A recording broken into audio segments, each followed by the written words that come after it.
Hey, everybody. Welcome to the Mr. Teacher, Mr. Preacher podcast and YouTube channel. I am Kevin. I am the teacher. That is Jake. He is the preacher. And we are here, as always, to find out what lasts in athletics and teach and preach it back to you, sports fans, athletes, coaches, parents of the greater sporting world. Welcome on in. We are in our third installment in the loyalty section of John Wooden's Pyramid of Success. We've already taken the time to look at being true to yourself, the first section, first two books, and the power of your character strengths and the alter ego effect. And now we're going to take a turn and look at how do you be true to those you lead. So these next two installments, number 3 and number 4, we'll be looking at that. And we are excited. To kick off this episode, though, we are going to, what is the phrase? Who is the athlete, remember the Titans, that said, hey, coach, we're going to warm up a little differently tonight? Who was that? Is Blue. Wear them leopard spotted underwear. Yeah, Blue. So Blue, they do the whole, like they're playing that team that's super intense and they come out dancing. And that was one of my favorite. That movie's just great all around. But one of my favorite parts of that movie as they do this dance and they warm up. And it was very on brand for Remember the Titans.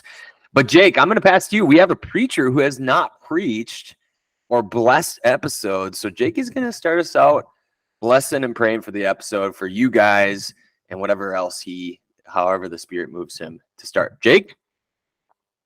Well, thank you. Yeah, we're going to go ahead and start this because we think it's important. And when we talk about being true to ourselves, this is an aspect of both of our lives that we take very seriously and is a huge part of it. So we thought might as well follow our own advice and be true to ourselves. So we're going to open up in prayer.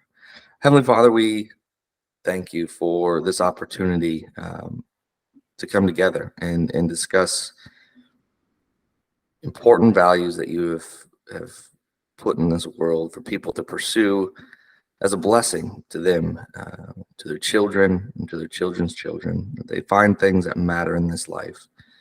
They find reward, they find blessing. And we just thank you for the opportunity to discuss those things, to talk about them, to explore them, and to share our thoughts and our opinions with those willing to listen. I just pray that your presence would be with us, that you would guide our conversation, that you would bless our time, and that you would bless our audience richly in everything that they do. For all these things, in Jesus' name, amen. Amen. I just feel better already. We could just stop the episode right there. So let's jump into our topic, which is Super Fandom. This book is SuperFans. I'll do our affiliate read and what book it is. But I want to start off with Super Fandom, your Super Fandom, and my Super Fandom. So if you're listening along, I want to define what being a super fan really means first. And the most famous article that brought up in marketing in this is Kevin Kelly's 1,000 True Fans. We'll remember to put that in the description below. But I want to read this and then give you a few examples. And then Jake and I are going to talk about our super fandom, the people, the brands, the things that we are super fans of. And you can do the same. So fans, according to the book, are important, but super fans are everything. Everyone is a fan of something, but if you're a quote-unquote super fan, you behave a little differently. To outsiders, your actions may seem ridiculous. You'll drive 200 miles just to see your favorite singer. You'll buy anything and everything related to your favorite movie franchise. You'll spend countless hours during the week actively engaged in discussions in Facebook groups or Reddit, passionately defending your fan theories against someone else's. You'll tirelessly collect your favorite band's memorabilia and store it in a box in your closet for a decade to one day torture your future spouse. Not that he knew a guy, but he knew a guy. As a super fan, you also become a hardcore ambassador for the object of your fandom. You wave that flag high and you wave it proudly or proud. You tell your friends and family about it, even if they don't want to hear it. You take pictures and immediately share them on social media. You might even start a YouTube channel or podcast about it. And over time, you'll influence more people to start loving this thing. Superfans invest time, money, and most importantly, emotion into what they love. A superfan is a stakeholder, the most important kind. All right, Jake.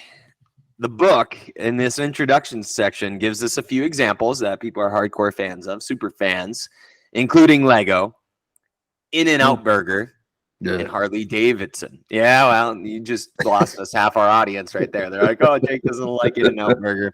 Have you not seen the secret menu? Well, no, because it's a secret. So I'm going to ask you, or you can ask me to start.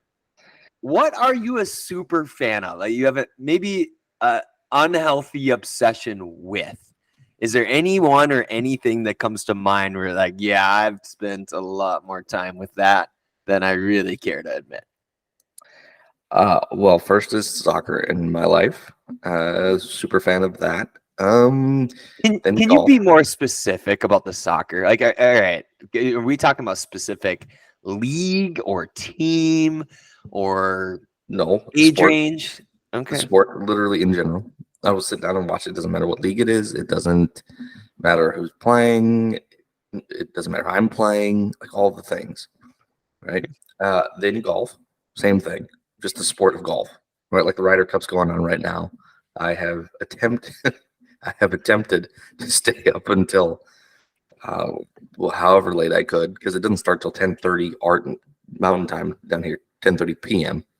Which okay, get to 10:30, but then it's like 11 hits, and the dad kicks in and like uncontrollable snoring, and so I haven't been super successful, but I've tried and I've been determined I'm gonna stay awake as long as I can. And then I think the big one right now, and this really goes for my whole family, is Luke Combs. We're huge Luke Combs fans. Like it'll be blasting in the house quite often, and the kids are singing, and we're asking for it on the radio all the time. He's coming to Arizona May 31st. We got tickets already. I may have bought 10 of them. So, you know, we are super fans of Luke Combs. Those are the three that pop into mind. What you All got? right, tell me more about Luke Combs. So I get that I'll acknowledge this. I wouldn't necessarily call myself a super fan. So tell me the degree of super fandom, because I know you've illuminated why you like some of his songs before. You can share that if you want. You're obviously going to his concert. A super fan would do so. What about Luke Combs? If you had to drill down, I don't need to get into choosing favorite songs because there's the fast songs, there's the slow songs, there's songs in between. But how did this come about, and how did you know? Like, when was like the tipping point of okay, Luke Combs is my guy?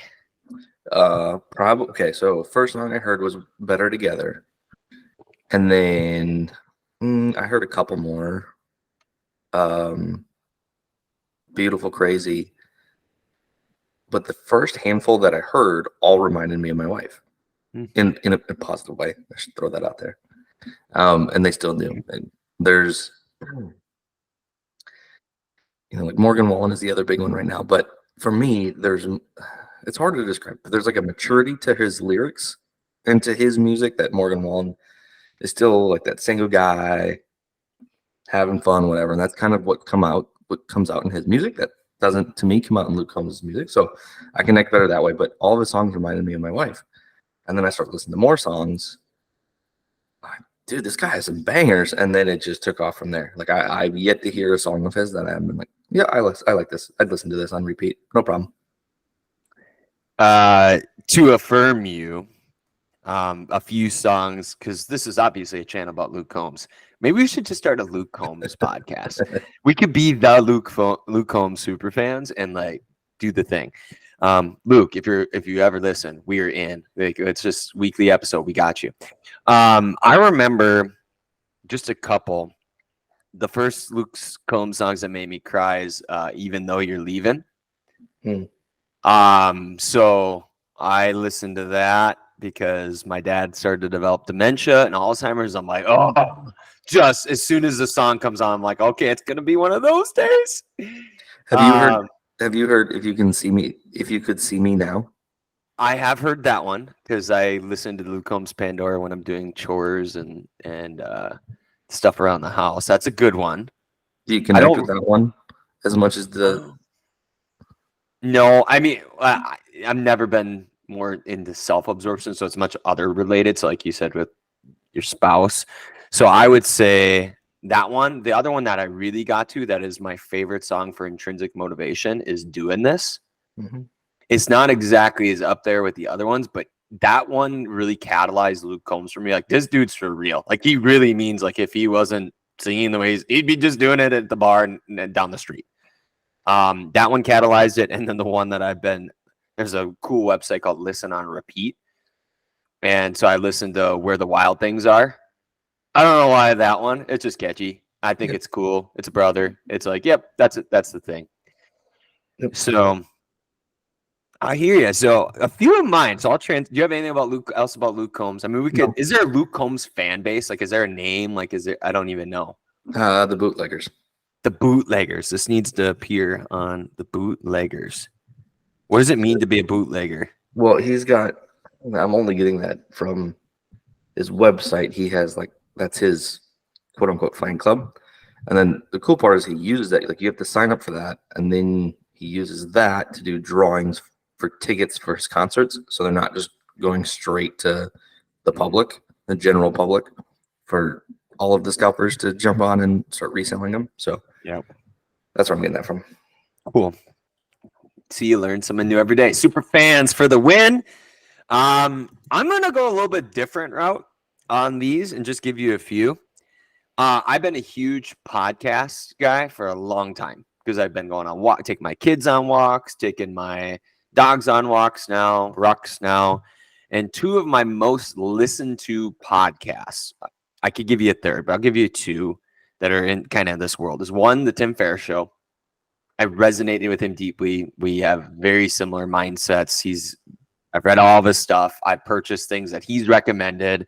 Definitely a super fan. It's been my unofficial MBA, if there's such a thing, of just being surrounded with people who think differently. Successful, like the Tribe of Mentors, the Tools of Titans, hearing how world-class performers get deconstructed and what has contributed to their success has been nothing short of amazing. And similar to that, when I'm looking for ideas or I just want to learn about a topic, Brett McKay of The Art of Manliness. He's been doing the thing for a long time. Started with the blog, moved to the podcast. He interviews authors and things about man stuff. And he's just so classy. I mean, he is, a little bit pent up, squared up and very structured. He's consistent and methodical and thoughtful. And if you are ever a guy and you just want to learn about just being a better guy, is a great place to start. He knows his persona, his audience, and he delivers. He and his wife have delivered for a long time. So those are two. In terms of brands, I am all about, this isn't super fandom. I'm all about the hydration game. Give me all the cool, fancy, dancy hydrations. Like, I want, like, if we ever do anything, like, I'm just going to waste all my money on like hydration products. So we should just get them on and we'll have them as affiliate, because I'm raging fan of Element because I cramp very easily. So the whole keto like thing where you have the salt, like, that's great. Liquid IV for the win. You can get me on almost any of that stuff. As long as it's good for you, I would be game. I would just be drinking it like in gallons. Just sign me up. Like the Gatorade cooler of Element, I would just have every day.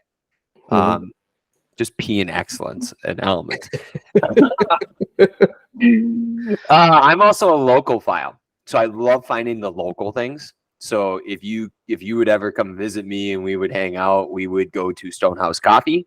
We would go to Reality Roasters where you get those beans and you get the fresh coffee, or our local brewery, Jack Pine. I know them. I would go. I could take you. I know where it'd be. And the last one I'm more recently a super fan of is GoRuck. So GoRuck's they call themselves the rucking company, but they make backpacks and gear for fitness and military grade. I love what they stand for. They're usually mostly military vets. They're tough. When you put on or you work out with a GoRuck,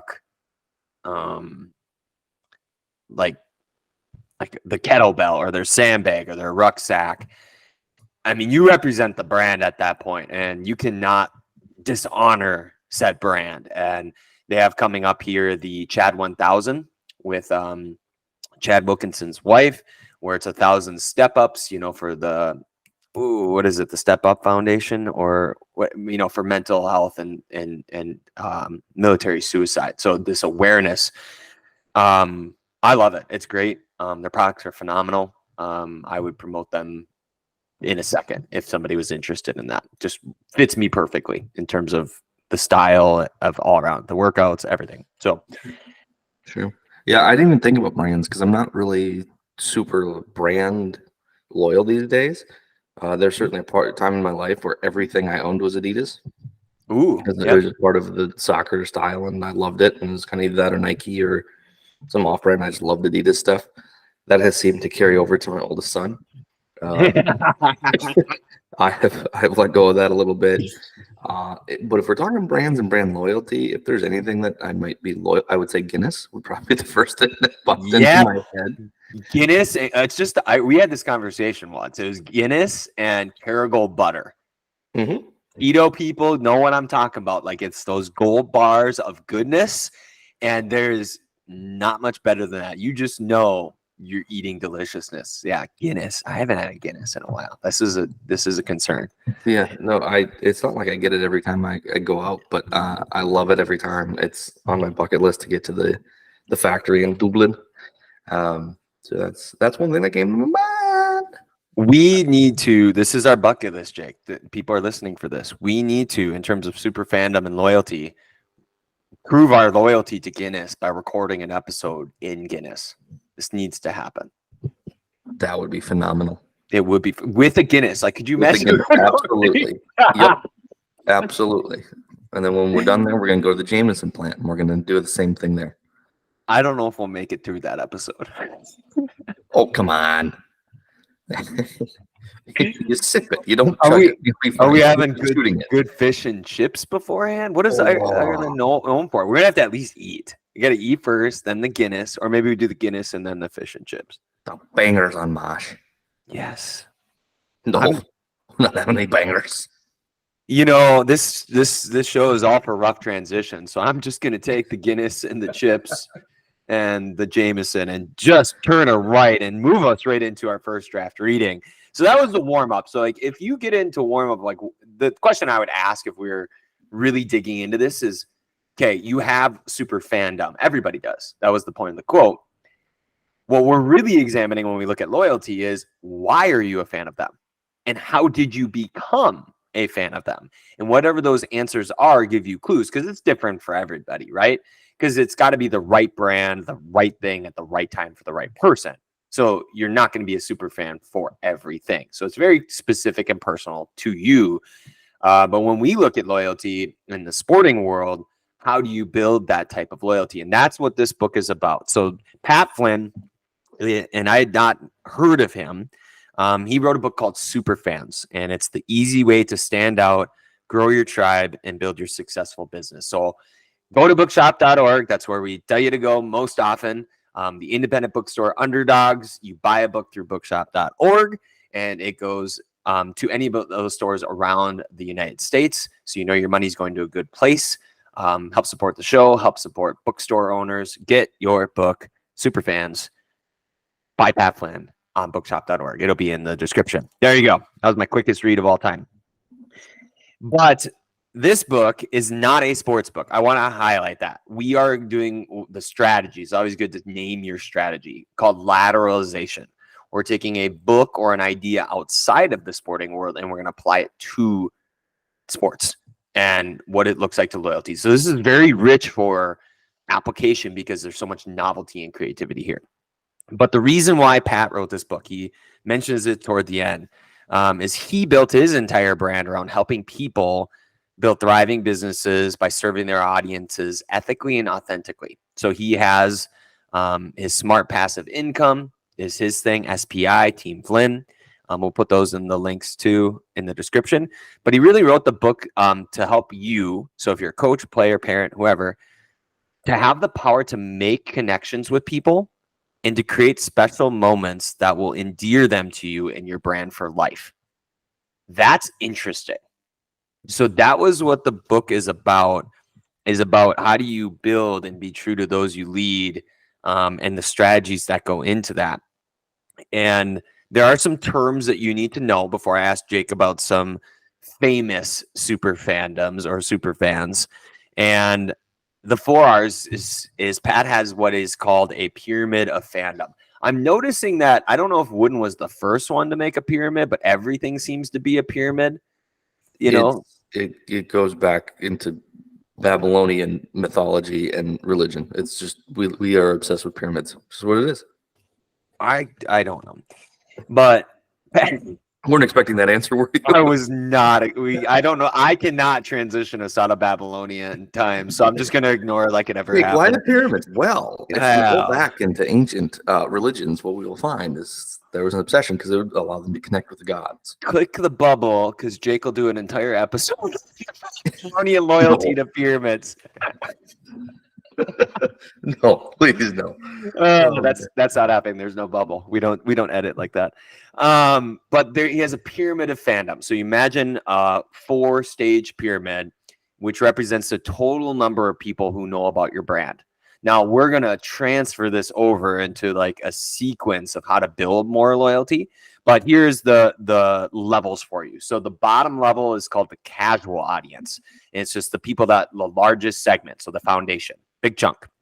They're the people that know who you are, maybe like and mention your stuff. But it's kind of like those acquaintance level, right? Like I know you, you know me.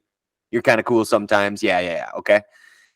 In a relationship sense. The second level is the active audience. It's the group who knows who you are and what your brand has to offer. They share, create, or publish. When you share, create, or publish something new, your active audience makes a decision whether or not to invest their time or energy. So they kind of take you or leave you.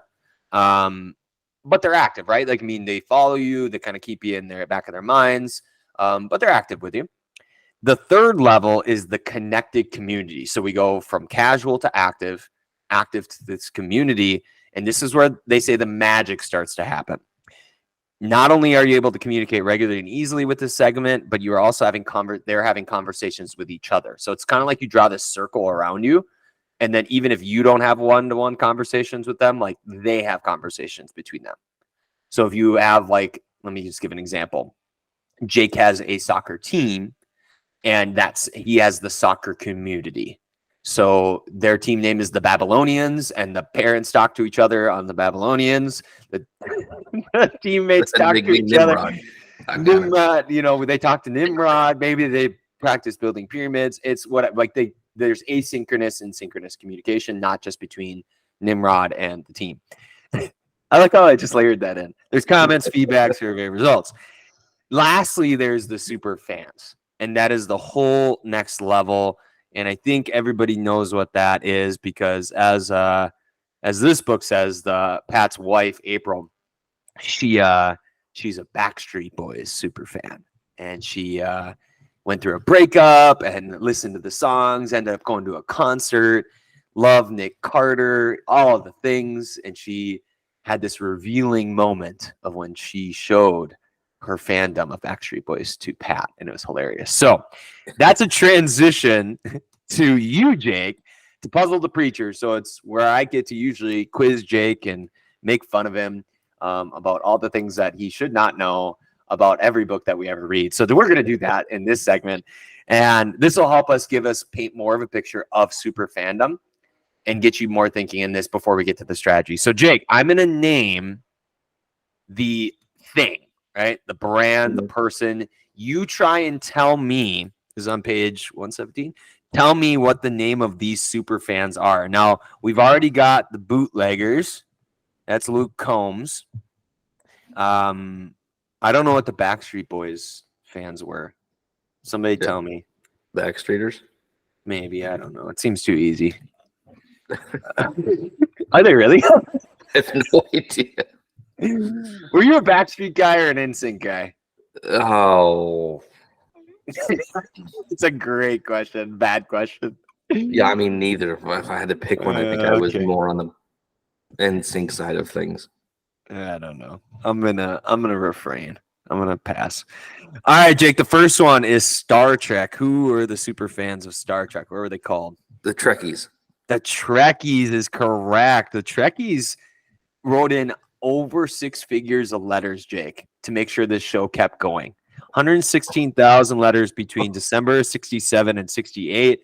And then that show went 31 seasons and 740 episodes. I could not believe that. Wow. Trekkies set the stage. Were they thinking of canceling it before Yeah. the letter started? Really? Yeah, it wasn't.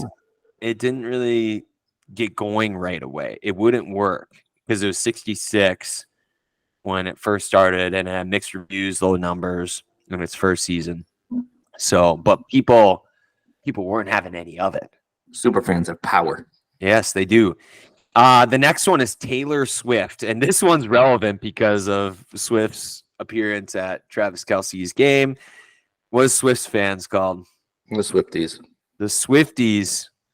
I'm super unamused by this whole bit, by the way. Like, I don't care who Travis Kelce is dating. Whoop-de-doo. He can bring anyone else to the game. I didn't see the person in the box 9,000 bajillion times and then conjecture that she's in some popcorn box being wheeled out of the suite. It's too much, guys. It's too much. Just let them be. You know what? All I'll say is I'm going to join the team and train of this is manufactured, and they're just trying to get another segment of football fans. And then when we do that, she's going to perform at the Super Bowl. And then once we get as many raving fans as possible, we'll have this breakup, and then there'll be this song. Maybe she'll write a song about them winning the Super Bowl. She'll be playing at that Super Bowl. Who knows? Like there's money behind the scenes. That's all I'm saying. Mm-hmm. But I hope they work out.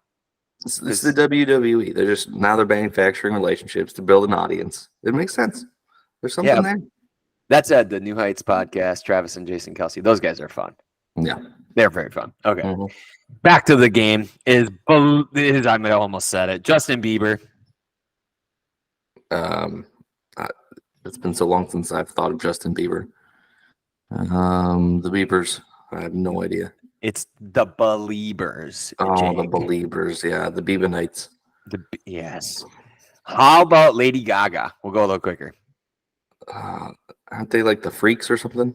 Little Monsters. Close. Okay, close. Beyonce. Oh, I've heard this too. Beyonce. The Beyonceers. Nah, it's the Beehive. Beyonce's Beehive. Oh. One Direction.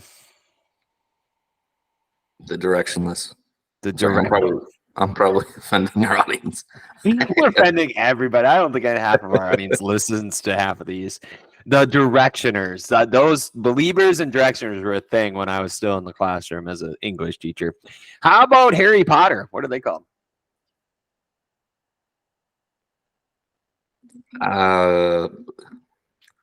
Wizards and Warlocks. Potterheads. What? That's a terrible name. Come on. Potterheads? That's got a whole different connotation to it. We can't allow that. I think they were pre that scene, so you got to give them a little bit of credit. So, well, unless the fan base started when the books happened, the movies didn't come out till well after the 60s and 70s. So, mainstream Potterheads. Okay, fine. All right, let's move to sports. And there is a point to all this, other than just my sheer amusement. Let's go to the Raiders, Oakland Raiders, Jake. What is their fan base called at the game? The crazy ones. Oh, see, I thought you were going to hit the Cleveland. I was ready for the dog pound. That's in 2. You got that one. I don't remember the Raiders. They're called. He says Raider Nation, but if you look it up, they're called the Black Hole. The guys that Black Hole would have been the thing that I would have thought of, not Raider Nation. Yeah. Stadium is known as Black Hole. And I would just say that's that section. I remember being scared of that section. Right. I just thought Raider Nation is general Raider fans, because you say Viking Nation, but like the super fans, I would say the ones that are in the Black Hole. All right. How about the Seattle Seahawks and Texas A&M? The 13th man for Seattle, or the 13th team. How many people on a field, dude? 12th man. There we go. There you go. You had it. It's early for you. He's 2 hours behind me, if you don't know. The 12th man. You already got the Cleveland Browns, the dog pound. What is this one I don't know is what is the Minnesota United's fan base called? Well, they have a few of them. No, they do. So in soccer, there's like this weird culture that you can have different fan bases, and it's like clubs. Okay. They're like clubs within it. So if you looked at the fan section, there'd be like 2 or 3 different sections. So like there's I think like the Legion of Loons or something like that. What's the main one again though? This is a tough exercise this morning. Yeah, it is. We'll give you a pass. Is there any soccer like fandom that like super fans that like you admire or you think of? I just wanted to defer to the soccer world because I wasn't going to look it up, and I figured you know of a fan base. That's crazy. Borussia Dortmund, in Germany, they have what's called the Yellow Wall. Huge, like almost straight vertical section of stands in one side of their stadium, and it's just crazy. I can't describe it other than you just need to Google it and look at pictures of it, or find like YouTubes or just watch their games. It's crazy. That is crazy. There is a point to get all this. I promise. Like I'll deliver in the second draft. We can draw inspiration from super fans, and there are individual super fans, and I'm not going to quiz Jake on these, but like the Yankees have they're super fans called bleacher creatures. I thought that was the most unclassy thing I'd ever heard out of the Yankees. I didn't know that. But individuals such as Fireman Ed, he's the Jets. Jets.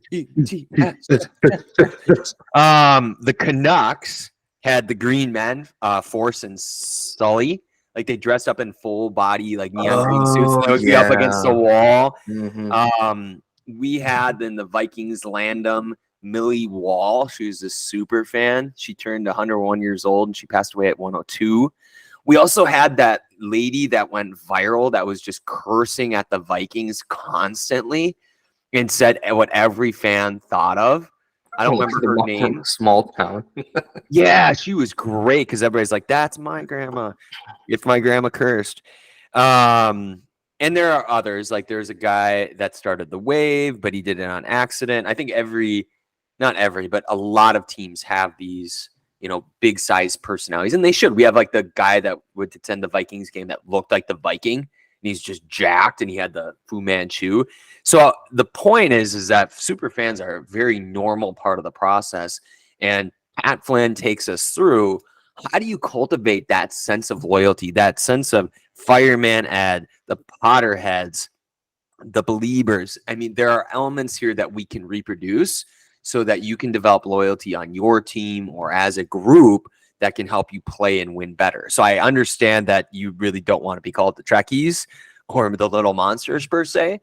But what they're doing is not an accident. Sometimes it happens organically. A lot of time it can be systemically designed. I don't want to say manufactured or manipulated, but we're going to look at strategies that we could use and take and apply to our context. So we're going to do that now. So Jake, we're going to do our second draft reading. We're going to dig into these books' principles, and we're going to do what's called the teach and preach offense. So I'm going to read pieces and strategies from this pyramid. And then you can take whatever stands out to you and say, okay, I like that one. Here's how I'd apply it. Now, if you go and read this book and get it, you're obviously going to have your own takeaways, what you like. We'll take the ones we like here and go from there. Sound good? Lovely. Awesome. So the first level of the pyramid, we're trying to go from the bottom level, the casual audience, to the active audience. So it's kind of like when you first start a team and you're starting to engage with one another is what I would imagine this as. Fresh start of the year. There's 5 strategies to this, okay? I'm going to go one by one. I'll give you what it is and then like a brief description of this. The first one's called learn the lyrics. So you got to know how the community or the people talk to each other, like the lingo. I know that older adults tend to make fun of kids for their words and phrases like, oh, kids these days, that's bougie or whatever the word is. but you have to know how your audience talks, that community, that thing. So you have this shared language. So that's more or less what Learn the Lyrics is. What are their problems? What are they talking about? When you are in the Babylonian community sports, you need to know how they discuss. I'm going to let that go now. It was only funny twice. The second one is called Break the Ice. And this one's a little bit different. It's kind of like how it sounds, but not quite. And the deal with Break the Ice is you need to share pieces of yourself. Who is it on in terms of generating loyalty and audience to go first? It's on the leader, the captains, the leadership. You need to go first and break the ice, put out a hand, and get to know people. So we gravitate towards each other because we have something in common. So your job and to build loyalty is to find what you have in common with your teammates, your players, your parents, something. So you have something to talk about. So when April, which is Pat's wife, went to the Backstreet Boys concert, she met somebody next to her that loved the Backstreet Boys too. And turns out they both love Nick Carter. Magical, right? But they have something in common to talk about and they can relate to each other. So it's all about sharing stuff about yourself that you share with your friends. So like we did at the beginning of the episode, we shared about our super fandom. That's an example of breaking the ice. I do have a good one because I'm going to come back to that. The number 3 is create quick wins. So if you are a coach or a brand, you need to have like these mini wins where you feel successful. So that in terms of a brand, you deliver on a smaller level what you promise, right? And that allows you to give people, and you could give people a challenge. Let's say they offer like a 30-day challenge as an example. But you want people to feel like they're gaining momentum. So if we go back to our industriousness section about working smart and working hard, you need to give people the feeling like, hey, we're getting the train moving here, right? Because that builds a lot of loyalty and trust. The number 4 is drive the DeLorean. Now, this one does take a second to explain, and this is probably harder to transfer, but it's all about time travel. That's the DeLorean, right? Back to the Future. Pat Flynn's a huge Back to the Future fan. But you want to show people stories of transformation and testimonials. So if you're a coach who's been around, you've taken a team before and got them to the promised land, or you move them forward, or whatever your metric is for, growth or success. And if you don't have that, you need to say, okay, here's what we're going to do to take you towards your more ideal future. So this is where you're at as an athlete, and here's where we're going to get you. So you have to time travel with them, right? Say, hey, backwards was here. We're going this way. So past to present or present to future. Drive the DeLorean. And number 5 is return every handshake. And this is really back to the Love is Listening from our How to Win Friends and Influence People episode on Dale Carnegie. That was in friendship. And it's about stories of transformation and it's about listening. So like if a person in a brand replies or comments, you comment back. You, like put their hand out for you, you shake it. Right now, in a virtual world, you get to as many of those as you can. And he offers ideas for like videos, like sending videos back, a quick 30-second, hey, thanks for commenting, thanks for liking, subscribing, whatever it is. But the idea is in this first stage, we got to know what people are talking about, the language they use. We got to break the ice, create quick wins, drive the DeLorean, and return every handshake. So I'm going to have you go first, Jake. Teach and preach. I have one because I have a good story about it. What is something that you like about those going from casual audience to active that is important for our audience to consider? Just backing up in general, I think is really interesting to look at ourselves as coaches, as players, as a brand. I mean, just our individual self as a brand, what we stand for, what our core values are, like all that stuff goes into a brand. And I think putting in that perspective of thinking of yourself as a brand is a really good exercise, right? And that's what we're trying to get at here. And the first thing that stuck out to me was the small successes, right? That can be not even game related, but giving challenges to the team to feel like, oh, hey, coach is putting things in front of us and we're doing them. It builds buy-in, right? You have in that, you have a lot more control of what that success looks like and making it attainable, challenging but attainable, and you're right, it starts to build momentum and starts to build buy-in. It's like, oh, hey, we're doing things with this coach, and that resonates with players and parents, right, as a coach. So I think it's a huge one, right? Finding ways like, hey, let's do a juggling challenge, let's do a 3-point challenge, whatever it may be. Hey, we have this long a time, I need your parents to sign off on it, but I need each player to make 75 free throws. And as a team, I want us to make this many free throws. And I was like, oh, yeah, okay. So now they're like, all right, yeah, we're working on it. We have to be getting better, et cetera, et cetera. So I like that idea. And then, I think this is one probably that I would start to implement is talk about time traveling. But I think what I thought of when you said that was really creating a vision for the future. What does it look like? And I understand that it's hard, especially from a coach's perspective, of being able to articulate that, because with every player it's different. With every game it can be different, right? Meaning you may go to one tournament and you know that, yeah, this tournament may not be quite as prestigious, or we know that, just how we got into the tournament, we're playing teams that are younger than us. So what does success look like versus, oh, we got into this tournament, we're playing a bunch of teams that are older. Okay, what does success look like for us today or this weekend? And then communicating that to everyone involved, parents, players, yourself, right? So now you have truly a goal of like, what should this look like? I think too often times we don't do that. And so we get parents that are frustrated, we get players that are frustrated. And then we have to back up and ask us, well, what were you expecting? Okay, you failed their expectations, obviously, but you didn't know what their expectations were. And they didn't really know what their expectations were. I think I've gone on this before, but I think it goes back to the same thing.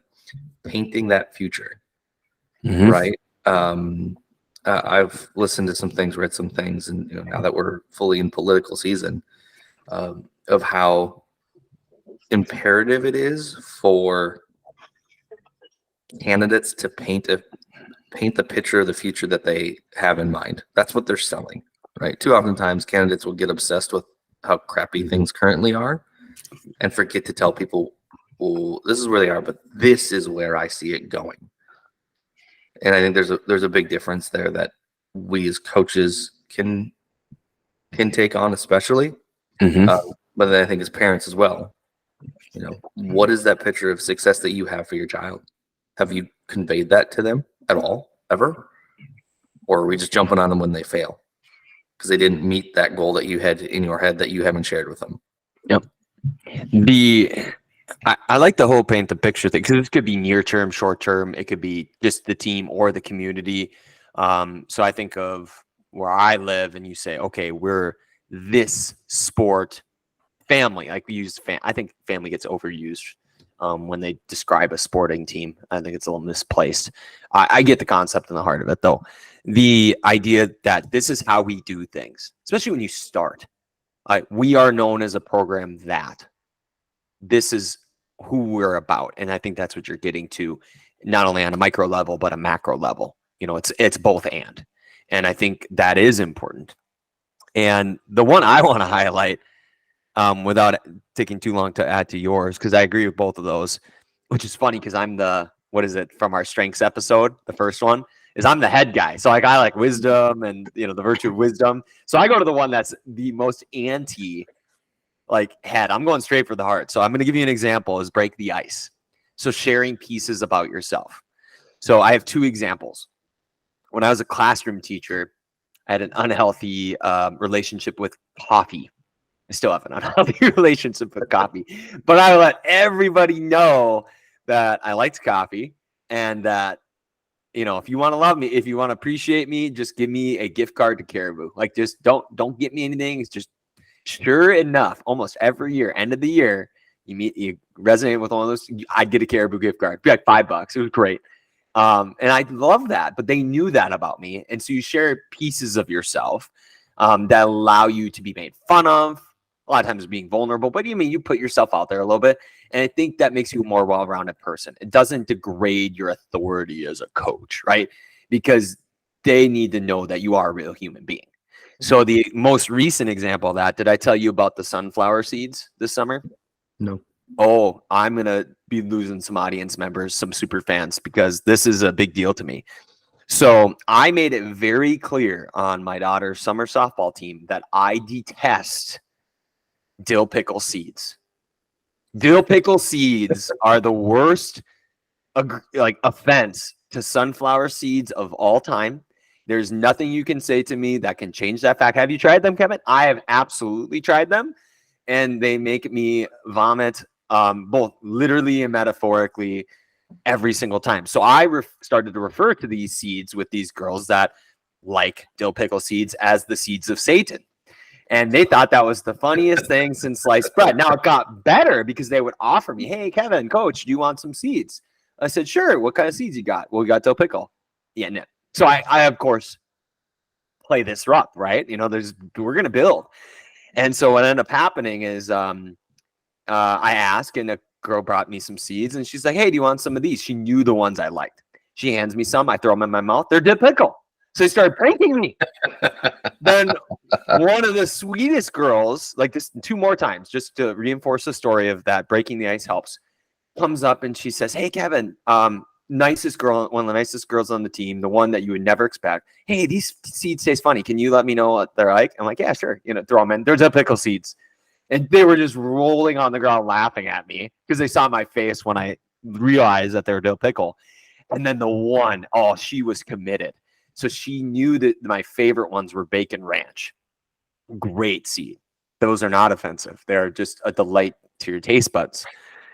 She was willing to mix bacon ranch and dill pickle. So she had combined them into a handful.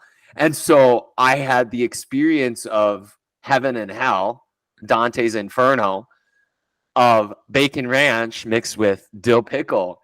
And the smile on her face to see me suffer as I spit out these seeds. I'm like, you were willing to waste seeds in general, and then the good seeds just to get a reaction out of me. So it's that type of thing that builds a lot of loyalty, right? I know it doesn't seem like a lot, but I remember that. I'll always remember that.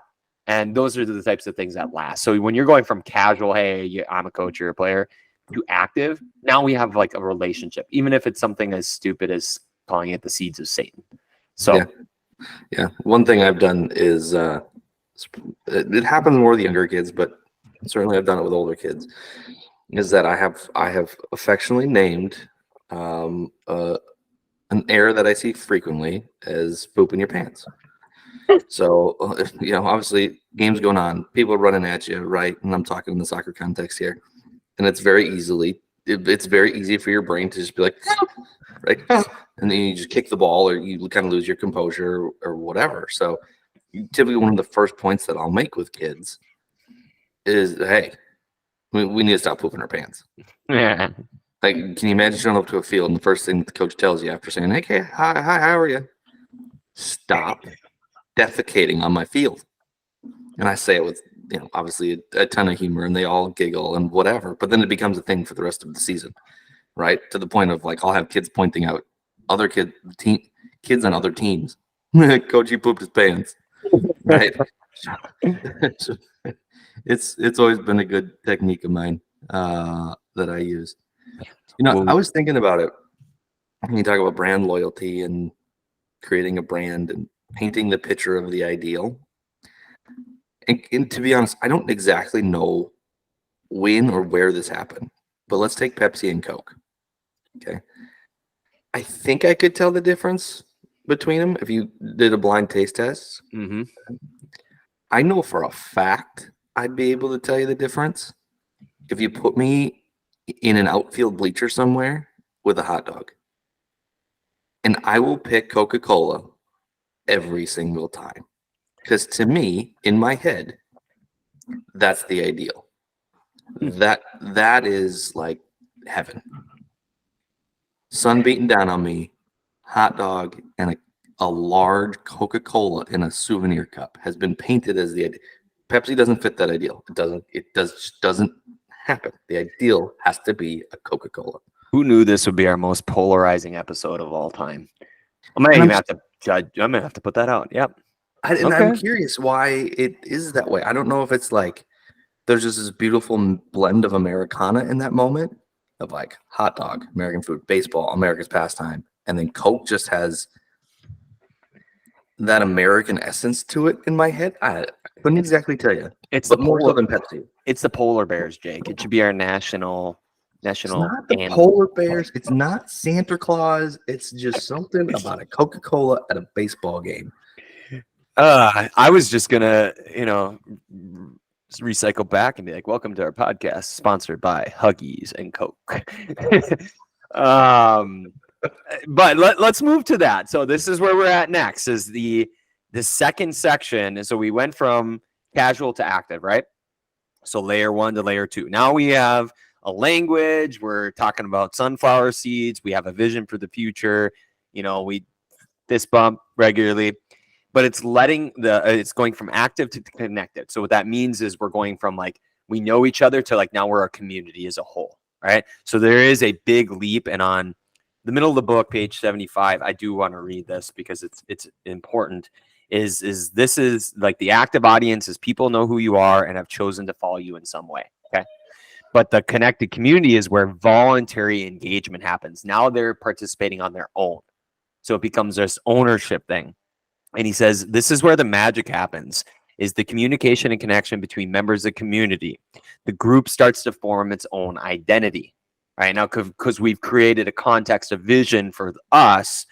And in this section, it's about 8 strategies that help you convert your active audience. So these people are just kind of not connected. They're all kind of there somewhere into a highly connected community. So it's like, first you got to get the people on the bus, and then you got to drive the bus somewhere. We did the episode on the energy bus when we did enthusiasm, but we got to get the people there. Like, who's getting on? Come on, come on, come on. We're going to go. We're going that way. We're going to the Coke factory, Atlanta. Let's go. And then you actually have to drive that way. So these strategies are for that. So let's do 4 and 4, Jake. And this first one's good. I'm going to again read what it is, give an example, and then we'll talk about those 4 before we do the second half. So number 1 is let them take their shot. Let them take a shot. So the idea being is just ask your audience and let them participate. I think we oftentimes there's this aura of like always controlling everything. And a good example from the book is just asking your audience for an answer. Hey, which is healthier, kale or spinach? That would get a flood of just very one-sided, like, who knew we could fight over kale and spinach? Like, I could do the same thing and say, okay, would you rather chase a ring or stay in the same city for your whole career? I mean, that's an example of just Pepsi or Coke. Huggies, or what's the other brand of that? I don't even remember anymore. Doesn't matter. What type of diaper is your favorite? Who knows? Number 2 is let them decide. So it's similar to let them take a shot. But the phrasing is without communication, there's no community. So people love to vote and participate and get involved. And it's kind of like a this or that kind of thing where you actually do give choice and you listen. So a good example for us is if we're going to study cooperation next, we would say, okay, we have 10 books that fall under this term of cooperation. Which ones are you most interested in? Which ones should we do? And you actually follow through on that. And a good example, do you remember the epic rap battles of history? Did you have a phase of that? No. Oh, you should have. So is these, do you know what it is? No. Okay. So it was it's like where you have 2 famous people that are being spoofed, kind of like Weird Al, but for historical figures.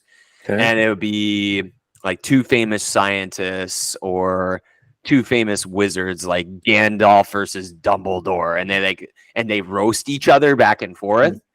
And the point of that, and in the book it mentions this, is they let the audience decide. Say, who's next? You decide. Like at the end of every episode. Sure. So it's the idea that you do give. So other than just arbitrary discussion choice, kind of let them take a shot. It's let them decide. So like you get input and you deliver on the input. Number 3 is create a challenge. And the couple examples in the book are like the 30-day green smoothie challenge, where there's this community and they guide you through having, I'm assuming, a green smoothie all the time. in the morning, every day for 30 days. NaNoWriMo is this community where you write a novel. It's like 50,000 words or get started on your first draft in a month. It's just this massive goal. And it's very cool. It's nonprofit. It's great. And then Mini. So like the car company, it's like what'll fit inside of my Mini. And so people post pictures and they challenge and then they post them. So create a challenge. And the last one is open the factory doors, is exactly as it sounds like. It's creating special moments, experiences that show the quality and the care of what you do. And it literally is how the sausage is made, like how something is made. People love to see behind the scenes. And so it's the concept of a factory tour in an essence. So we have let them take a shot. Okay, so you ask questions and participate with each other. Let them decide, create a challenge, and open the factory doors. What do you think? I'd be curious how we could connect open the factory doors to this audience. Let them decide is always an interesting one of giving people the choice. I'm a huge fan of it. I try to incorporate as much as I possibly can when I coach. Here's what I've noticed. There's a barrier of entry. It's called responsibility. And that's what we have to fight. Okay, so from a coach's perspective, it's like, hey, let's say, really, what do you guys want to improve on today? Right? Because it's always one of my favorite questions when players come up to me, Coach, what do I need to work on? I'm like, you're 13, everything. What you tell me. Like, you're asking the question, what do you want to work on? What do you want to be good at? At this point in time, I could tell you everything because there's nothing that there's a whole nother level of everything you got. So you tell me, you pick it, right? So oftentimes asking those questions, hey, what do we want to work on today? What do we want to get better at? Passing, coach. Let's go passing. Okay. What part of passing? Long passing. Okay, sounds great. Let's work on long passing. Okay. Give them the stuff to do to get better at long passing. The problem is, as soon as you give them ownership of it, they now are responsible for it. And humans know it. Oh my goodness, there is something in our nature that automatically picks up on like, oh, I could be responsible for this. Then if it goes wrong, who do I blame? Right? Go with the coach. Yep. In a youth sports setting, it's oftentimes the coach. The coach is there that if something goes wrong, we can blame them. Right? We'll coach at any level, really. Let's be honest here. Okay. It doesn't matter how the players perform. If something goes wrong, it's the coach. We can point the finger at the coach, scapegoat, boom. So there can be a barrier to entry on that, but I think it's so important because when you do get teams, parents, players buying in and owning the process, it makes a world of difference. A world of difference. And, I think there's another message out there to a lot of coaches of let go. Let go, right? Allow them to own it. Allow them to formulate their own brand, who they are, who they want to be, kind of a deal, right? Because you'll start to get a better picture of, even at a youth level, right? If you ask the kids, okay, what do you guys want to work on today, right? Now, if they don't respond with the silliest games ever to play, right? If they actually come up with something, you'll start to get a clue as to their identity. We want to work on dribbling. Oh, okay. Why? Well, that's what we like to do, right? They're naturally going to decide that they want to work on something that they enjoy doing. Okay, so use it. You've just gained a huge identity piece to your team, and they're going to feel empowered. They're now going to be doing the thing that they enjoy doing. You don't think there's buy-in? You want to talk about small successes? That's a huge small success. They're enjoying what they're doing. Believe it or not, that is a big win for a coach. Right? We've all seen the players are like, they look miserable. Why are they doing this? Well, if you have a team that doesn't look miserable, that's a massive battle to win. Yeah, I'm going to add to that and say, the trigger that you're informing here, a flow trigger, is autonomy. And even something as small as giving them, the choices, 4 easy ones, because they're all T's, easy to remember, as time, task, team, or technique. Like giving some semblance of choice, even if it's marginal choice, feeling like I have some element in the decision-making process is a big deal. That does build loyalty because I'm listening to you, or just the fact you even asked. Like, let's not even get into the thing. Before that, you asked me.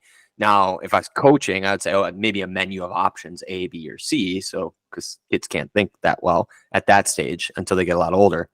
But that's a good one. The one I want. Hold on.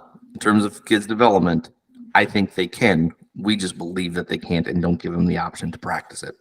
Well, because it's not a snappy answer. Hurry up, Jake. Tell me what you want to get masterfully at. Right. Whatever's in our own mind, but we often create that roadblock for them, not themselves.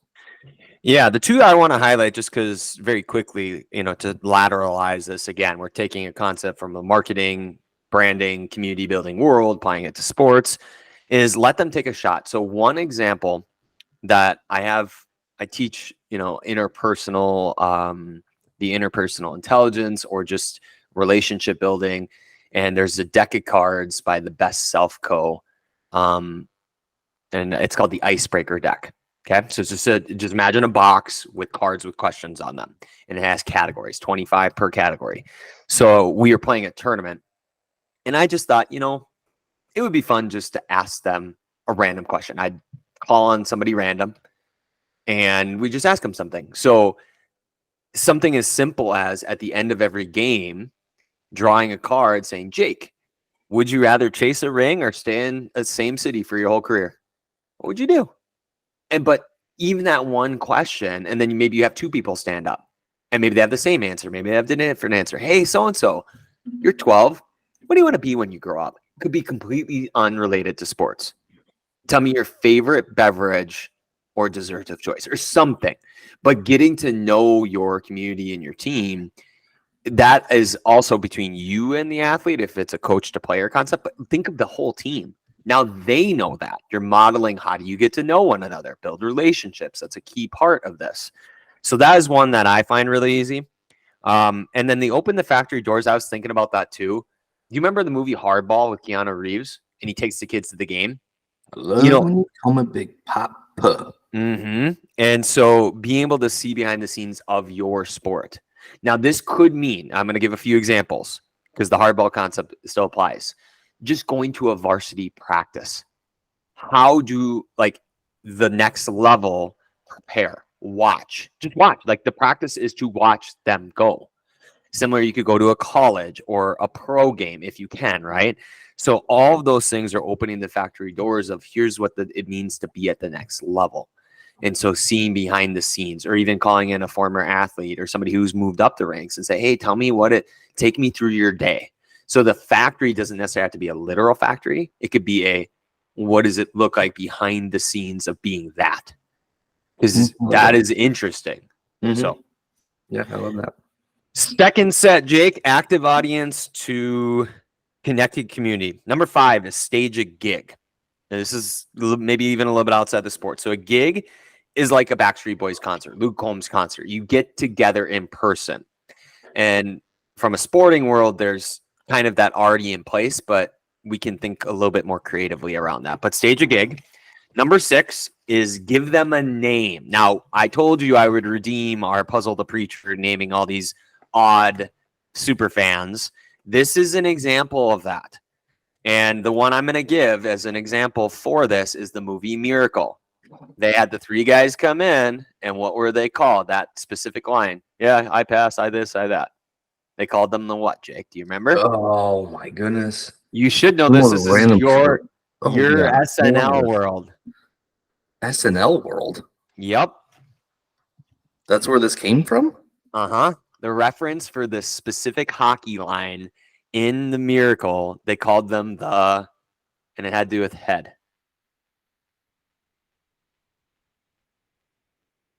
I'm not remembering it. Yeah, well, I'll get you. It's called the Coneheads. Oh, so yeah. Remember they had and that was we're gonna have to look up who was actually in the Coneheads. So I'm not that good, but I thought a Miracle because it's like you give them a name and you could give individual players nicknames, you could give the entire group nicknames, and endearing ones, right? Not necessarily degrading, but each group kind of takes on its own personality. Give them a name. Number 7 is bring them together. So it's very similar to a gig, but this one's kind of like a step up from that. Sure. And they give the example of meetups, which is much more of like a party, whereas a gig is like a concert. It's the directional. So a meetup is more of a barbecue, and a gig is like, I'm going to answer questions kind of thing. Number 8 is make them shine. So this is where you actually feature yourself, your players in a positive light. And I want to actually give a few examples other than my own memory. So in this section, they talk about when you're at a game and you see yourself on camera on the big screen, how everybody just lights up. People relish this attention. They'll start screaming and pointing at themselves up on the screen, high-fiving their teammates. People love to be highlighted. And the example, I can't resist, Jake, because you'll love everything about this. This is super funny. Okay? Everything about this is great. It says every once in a while, highlight some of the amazing things your community members are doing. This could be as simple as like you have a game changer app or whatever, and you just say, Jake's been working really hard on dribbling or passing. This is what it is, or whatever. So giving them spotlight. But there's a brand in here, and I've never even heard of it until I read the book. Is one of the coolest retail communities I've seen is the one associated with a brand called Chubbies. I just want that to land for you. Chubbies makes men's shorts, and the brand's ideal customer persona is the weekender who enjoys barbecues and parties by the lake on a hot weekend. Now, this guy appeared episode 269 on the SPI podcast, Tom Montgomery, the founder. But Tom explains in the review, this is so cool. In the world of Instagram, I quote, one of the things that we saw from day one is that when people got the product, okay, these men's shorts, they started sending us photos. It was amazing. And they're just the most diverse, ridiculous group of people. That's the fuel for our Instagram feed. So if you look at our Instagram feed, for 95% of all the posts in there, those are the customers. But then they went legendary, Jake. This is what, like, I'm turning into a super fan by I don't even have these shorts. Maybe I'm gonna have to get a pair. Sponsored by Chubbies. So in 2015, whether it was through email or Instagram, we always wanted to showcase our community, Tom Montgomery said. We took that kind to its further extent, where in 2015, literally, Jake, we hired male models out of our community of customers and people who were fans of the brand. Those are the models that we use. Legendary. Chubbies for the win. So in summary, the next 4, going from active to connected to keep us on pace, is stage a gig, give them a name, bring them together, make them shine. What stands out to you? Preach to me, sir. I love the give the name thing because it's so simple on team names. Like, we just name our teams and we don't really think anything of it, but it really does have an effect on the human psyche. And so I've always been of the school if I was just kind of like, whatever. If I don't want to spend time naming the team, and you have 1,000 different opinions on it and things like that. But there is a real effect to the human psyche that brings them together when they have a name and a shared. It becomes a shared identity, right? Which is super powerful. I would encourage people to try to find ways to get meaningful connections to the team names, though, not just like, oh, hey, some kid randomly spouted out. I mean, obviously, if they're like 5, that's one thing. But if we have somewhat competitive teams here, the Ice Princesses, we want to be the Ice Princesses. Okay, like, where did that come from? I don't know. It just came from my head. Well, there's not really a connection, right? There's a name there, but we're not really sharing that identity. It's just a goofy name that someone threw out there.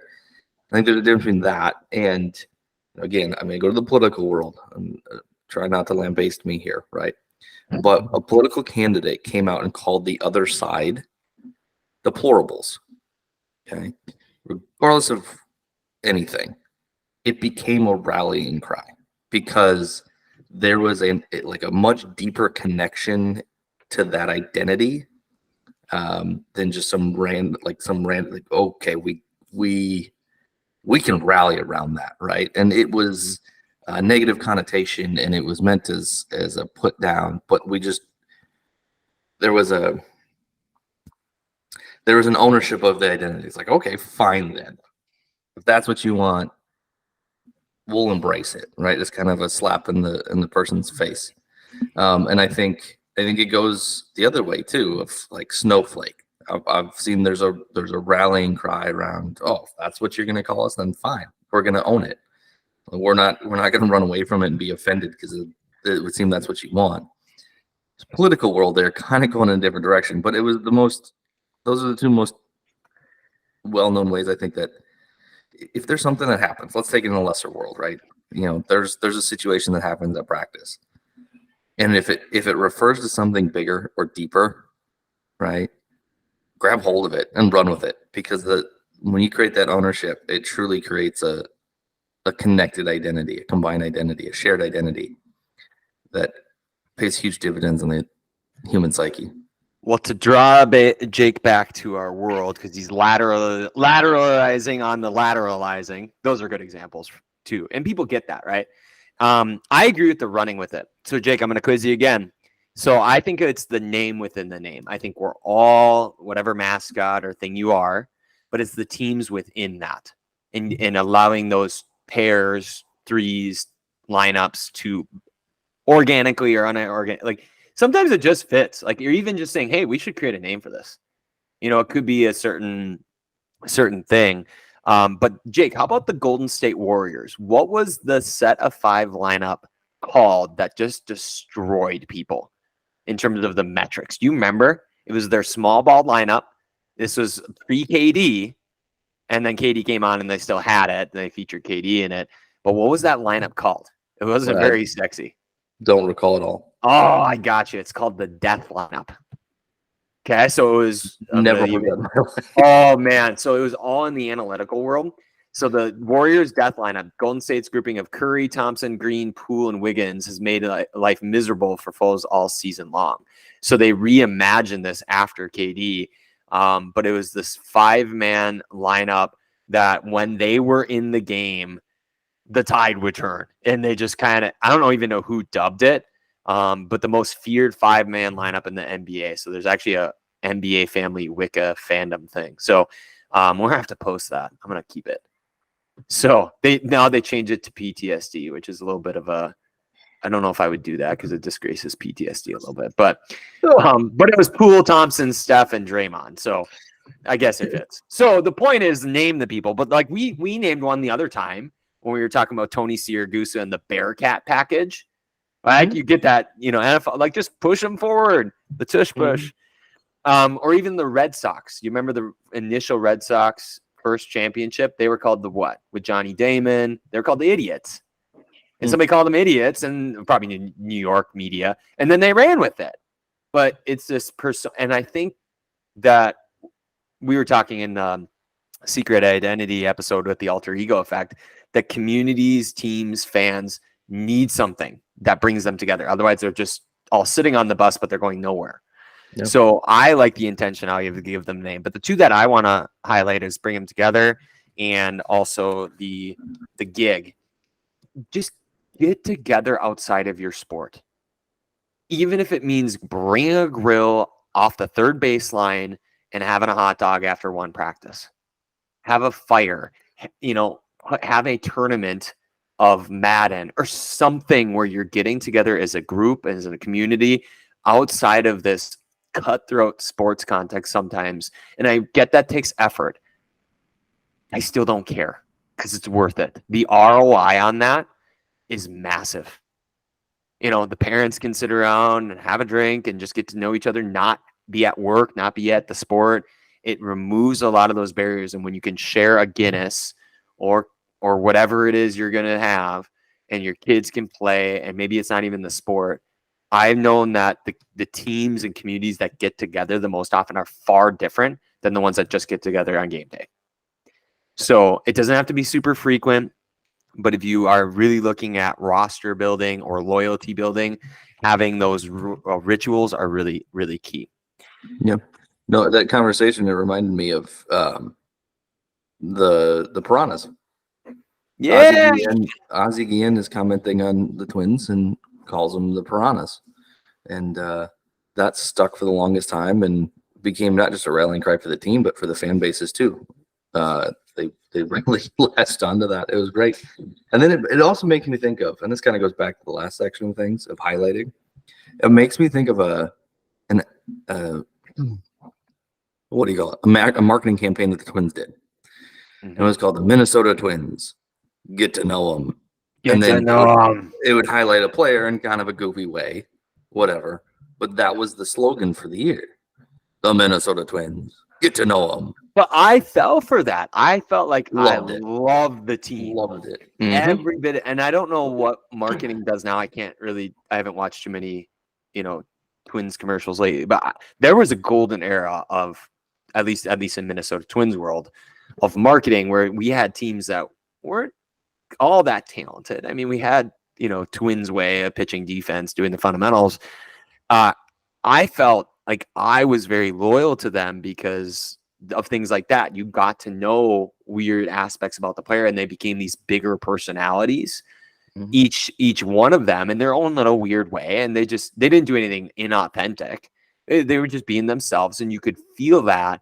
And then when the players had that uniting rally cry, we came along with that. And I don't know whose job this is, the front office, the team, the market, maybe all the above. There is especially as I look towards momentum as we are in October, as we record this is October 1st, and postseason baseball is coming. This matters. You talk about the 12th man, the Seahawks, the Texas A&M.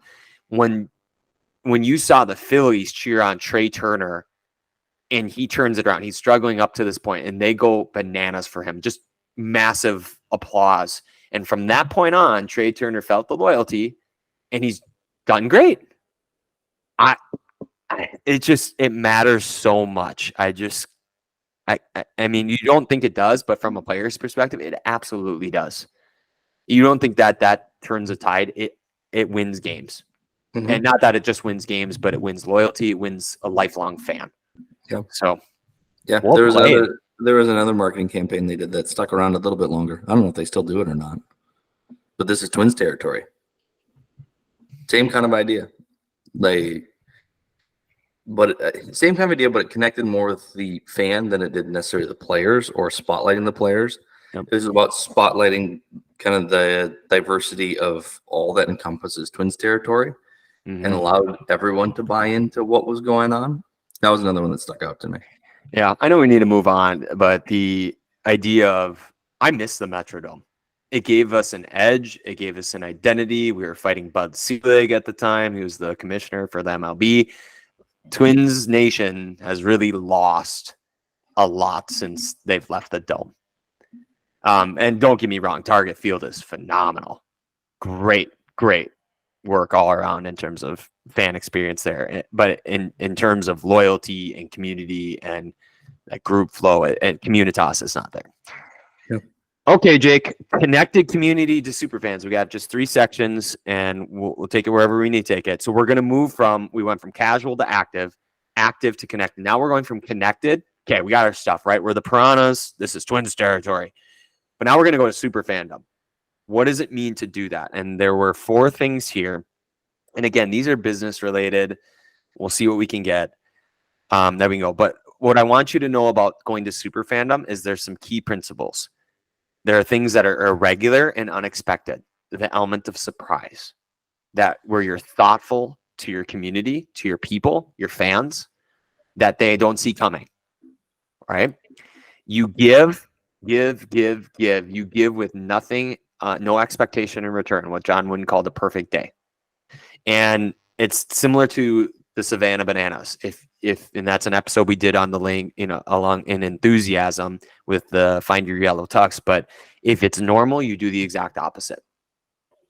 You would gift a random fan a piranha and a fish tank. I don't know. I mean, but that would be unexpected, irregular, and nothing expected in return. Hey, you were one of our loyal fans. You started the wave in game 160. That turned the tide. Okay, sent them a piranha. Not that anybody's giving away piranhas. So here's some things, 4 things that we can teach and preach from. Number 1 is remember the lemons. And the real context of this is was a customer at a restaurant Pat worked at. He noticed that customer always asked for 3 lemons. That went with his water. and then he follow up. It's not the lemons that is the concepts, is that he remembered the lemons. And then he asked the casual, he always bought business partners. And so the tip went up, but he said, oh yeah, if whenever you're back, just ask for Pat. And so that you have to remember the lemons, details about people, which you learned from the previous steps, right? And in the fact that you remembered that, and just out of the blue, you come through. Remember the lemons. Remember the things about individual people, and people love when you go out of your way for them. Number 2, similar to that, is send unexpected messages. So there's an app called Bonjoro, where you can send like a video message. Let's say if somebody likes or subscribes, and then you thank them personally. So Pat made the case that video, at least when he wrote the book 4 years ago, video is in today's world what email was in 1995, where it was cool. You've got mail. Like, people were pumped about email. Now people are like, I got 5,000 sitting in my inbox, whatever.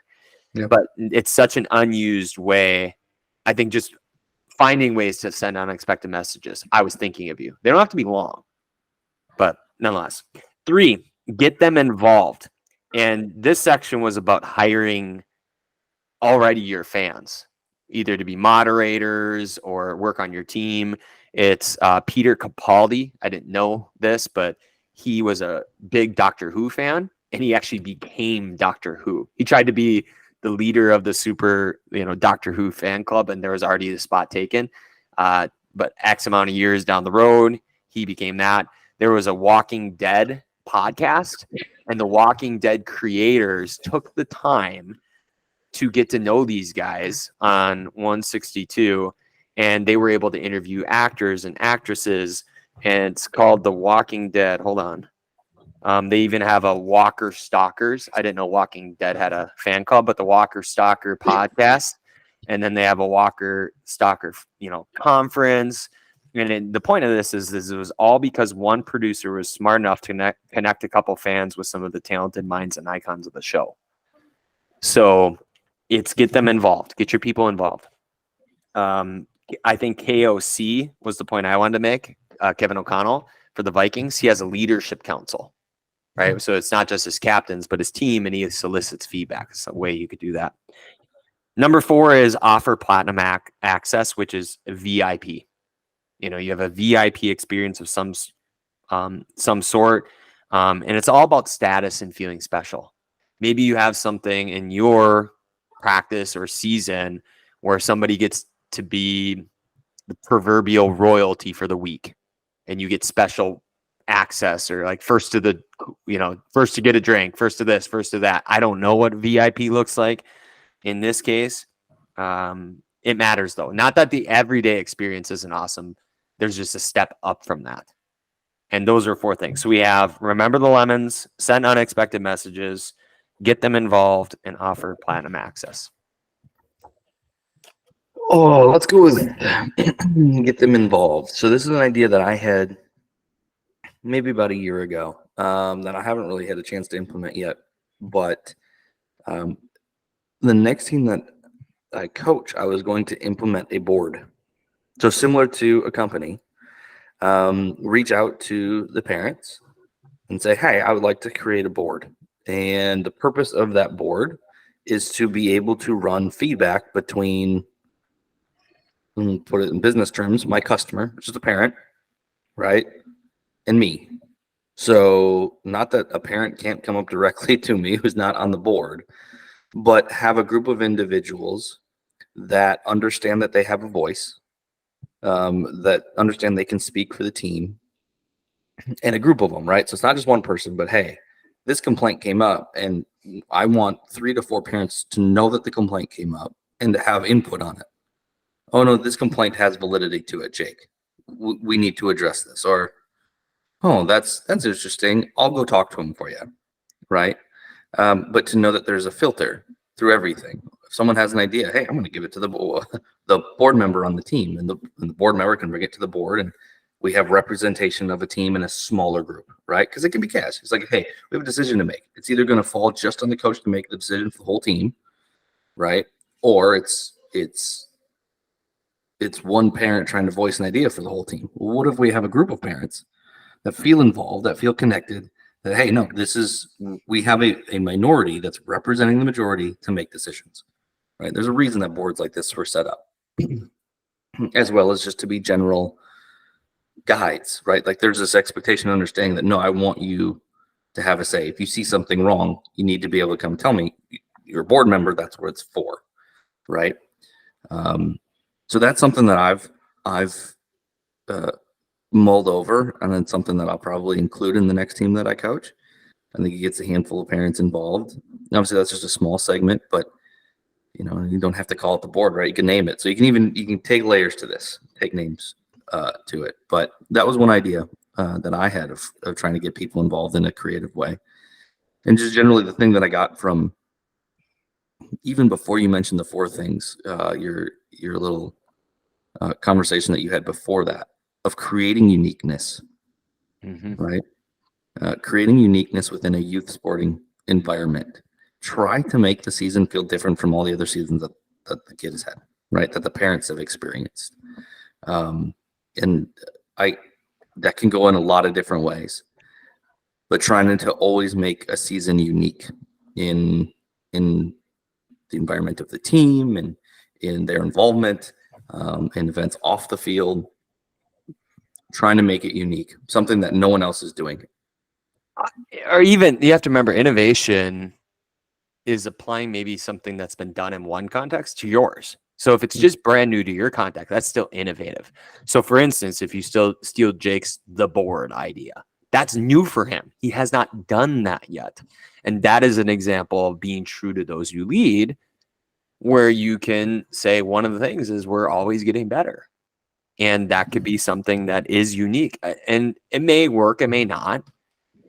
You remember that one crazy coach you had, the board, where the parents, I really like that. I mean, you can hear that conversation happening.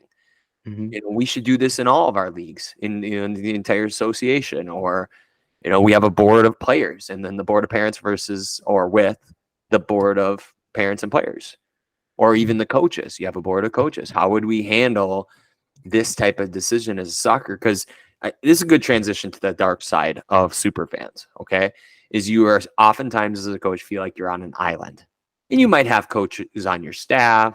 It's a lonely spot though. Because we're all busy, we have a life, and coaching's usually not the only thing people do, and neither is playing, right? So a lot of this stuff can be extra. I'm going to give generals here, Jake, to save us. A lot of these just applied to business. There were 6. I'll just keep it short. Number 1 is dark side of loyalty, or dark side of building SuperFans, is having a chip on your shoulder where you're a little bit snappy with people. Number 2 is letting fame or money go to your head. And Pat Flynn gives the example of Antonio Brown, which we can debate CTE all day. Hardworking guy, loved in Pittsburgh, fit the brand of Steeler Nation impeccably. And, he self-destructed very publicly over and over. Number 3 is don't plan. And if you don't plan, there are unintended consequences sometimes. So if you don't have some foresight, things become... circumstances happen that become your problem. Wasn't your fault, but becomes your problem. Number 4 is other people look badly on you, and that's just guilty by association. So sometimes who you associate with looks negatively on you, and that turns your fans off. You can't respond to or save everybody. You can't save every athlete. You can't save your teammate. You can't save the coach. I mean, it's not your job to save everybody. It's sometimes nothing you can do, right? You can't do anything about that family or that thing or that. You just can't. There's just not enough room there. And number 6 is you burn out. You push too hard. You're spread too thin. Maybe like Ariana Huffington, who's mentioned, who collapses and breaks her cheekbone because she's so burnt out and needs to sleep. So anything, what I say is it's like the Papa Roach rule. Where you really can't, it's like, what is it? It's like the worst thing about me is you're too loyal. I'm gonna have to figure out how I had that reference. I lost it for a second. Anything for you, Jake, on the dark side of loyalty? It can create blindness, and yeah, it can make you uh, make you very narrow focused. It can hide over a lot of negatives. Um, it can become, dare I say, worship, idolizing in an unhealthy way. But I mean, if we're talking personally here, loyalty has created a sense of, I almost feel responsible for what I'm loyal to, Mm-hmm. and it's created blindness, or not even blindness, but just you're willing to put yourself through a lot more, or I am, when I'm loyal to something. Mm-hmm. And there really is no limit to what I won't go through, Mm-hmm. which has been a detriment to myself. So maybe blindness isn't the right word, but yeah, I mean, too much loyalty can lead you into some precarious situations. That is for sure. I agree. Just having checks and balances. So somebody who's maybe a little bit more detached that can save you from you would be a good thing. It just depends on, what part of the loyalty side are you one just goes too far and hangs on too long? Are you willing to burn out? Which part of this do you just need to have somebody watch out for? Don't. Hey, it's very easy to get a lot of the attention and let it go to your head. That's human. And it's just pride. I mean, don't think that's one person. It's anybody. It's like, hey, dude, you're letting this go to your head. You're not that big a deal. Take out the trash. Mm-hmm. We all need a spouse or somebody in our life like that. To wrap up, Jake, we have our M&M and our Goosh, and we'll get out of here. So I'm going to see if you have one for our metaphor. So loyalty externally. So being true to those you lead, being true to those you lead is like what? Well, in the SuperFans case, let's just take the low-hanging fruit. Pat Flynn, it's like building a brand. I mean, it really is like that. It could be like starting a fan base from scratch. And the one I liked, and maybe there's a better word for this, is a marathon. It's not an individual moment that you get a raging super fan. Sometimes it is if you go viral. I think that's the exception, not the norm.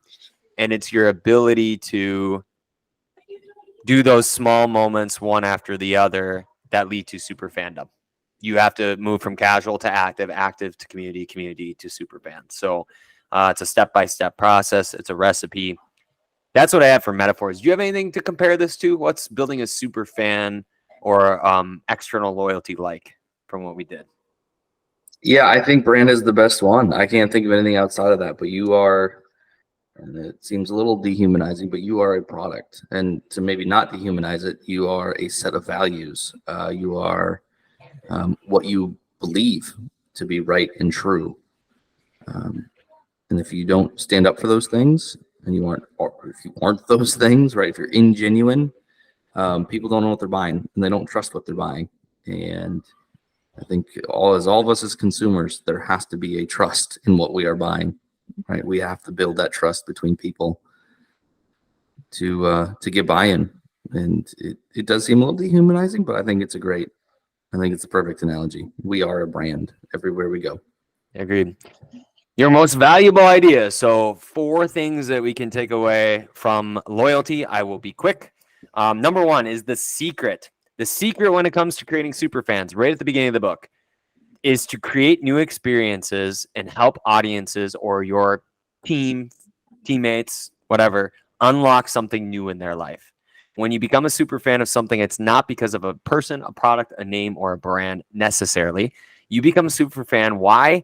Because of how that person, product, or brand makes you feel.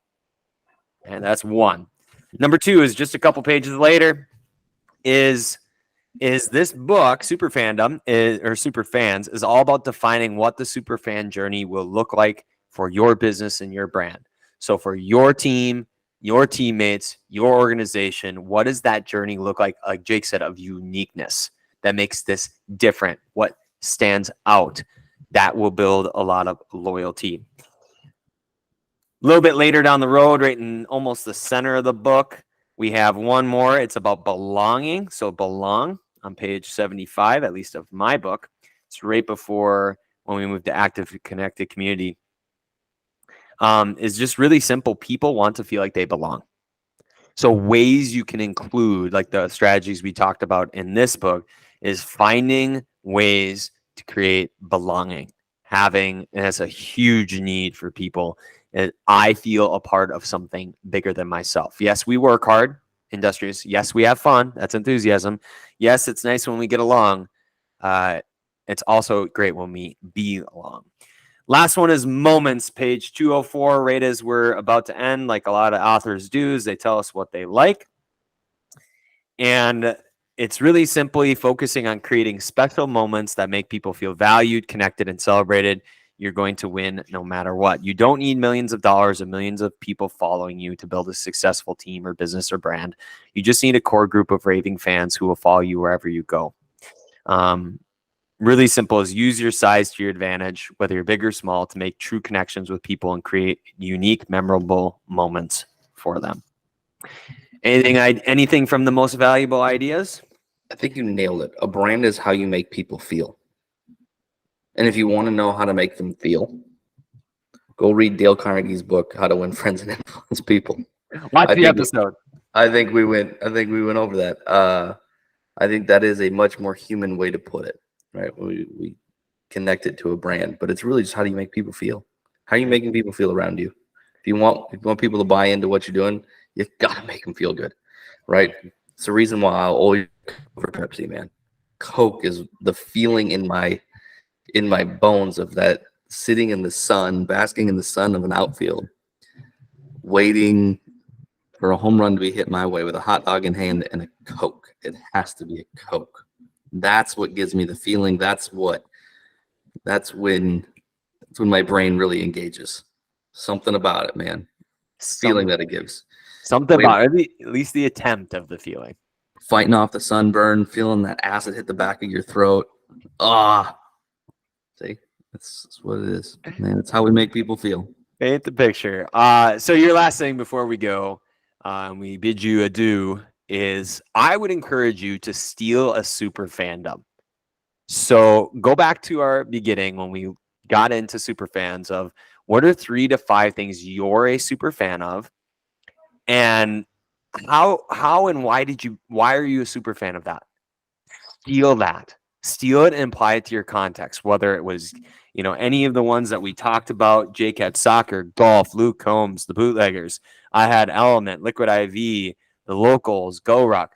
Steal something from one of your super fan, like something you're a super fan of, and apply it to your context.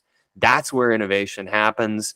That's where you can generate a whole bunch of loyalty for free. So that's one exercise I would encourage you to all go do. I mean, it's great. Let's tie it to the alter ego too, right? How do you want to make people feel? How do you want people to make you feel? Then be that person. Be that person when you're trying to go with your alter ego, right? Yep. Or who you truly are. That's a great practice. You'll know you hit it when it's authentic, and it'll feel as comfortable as apparently Chubby's. You'll know. Those don't look comfortable. I don't get those. I can't say. I haven't tried them on, so I don't know. Maybe Jake. Maybe you'll be on their Instagram one day at a pair of Chubbies. No chance. Not gonna happen. Drinking a Coke and a hot dog. Having a hot dog. But to wrap, thank you for joining us. Always grateful that you come learn and have the chance to teach and preach. Like and subscribe. All the links will be in the description. Let us know what you think about loyalty. Kind of applying what we just learned. Any of the super fans, which side do you take? How do you feel about Coke versus Pepsi, kale versus spinach? Get in the ring or stay in the city, all the above. How do you create loyalty in super fans for what you've done? Or what have you noticed in your experience of your coaches or teams that you've been on? Do check out our past episodes on loyalty. So we did the Be True to Yourself. That was the power of character strengths and the alter ego effect. This one was being true to those you lead, external loyalty. We'll be doing the trust edge next, our final one for the loyalty building block before we move on to cooperation. Jake, any final words or thoughts? No, sir. I think I got them all out. Me too. Good work, everybody. Thank you for listening along. Be more loyal than you were yesterday and never stop learning. See ya. Thanks, everyone.